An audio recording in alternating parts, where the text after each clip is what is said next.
কেহ লইল আতর লোবান, কেহ লইল জল। আমি কি দিয়া বুঝাইতাম? আম পাতা, জাম পাতা, বড়ই পাতার কোনো অভাব নাই। কোনো পাতা দিয়া বড়ই, কোনো পাতা দিয়া গরম জল করে না। বড়ই পাতার পানি দিয়া কেন গরম জলটা করে? আম পাতা কি দোষ করলো? জাম পাতা কি দোষ করলো? বড়ই পাতা দিয়া কেন গরম জল করা হয়? এই কথা দিয়ে কোনো মৌলবি কয় না। লাল কাপড়, নীল কাপড়, হলুদ কাপড়, কত কাপড় দেখলাম। কবরের কাপড়টা কেন ভাইজান সাদা?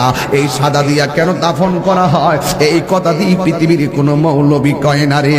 এ আমার যুবক,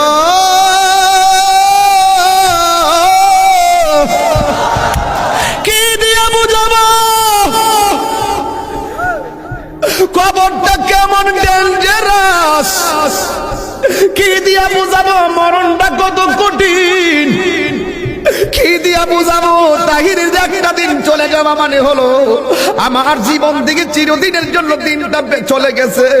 কোটি টাকা দিয়েও এই ঘন্টার সময়টা আনতে পারতাম না। এখন আমি শ্বাস ফালাইতাছি, 1 টাকা বিল দেওয়া লাগে না।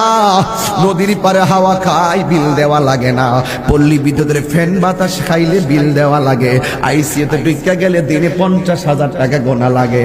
আমার আল্লাহ যে কত নিয়ামতের বাতাস আমরারে ঢুকাইতাছে, বাইরে কইরাইতাছে, 1 টাকা বিল নেই না। আল্লাহ কয় বিল লাগতো না, শুধুমাত্র তোরা 5 বার আইসা কপালটার মাটির মধ্যে লাগাইয়া দিবি। সুবহান রাব্বিয়াল আলা বলবি। দুনিয়ার মালিকের ডিউটি 20 দিন না করলে 20 দিনের বেতন কাটা। আর আমার আল্লাহ করে হাজিরা দিছে দৈনিক 5 বার।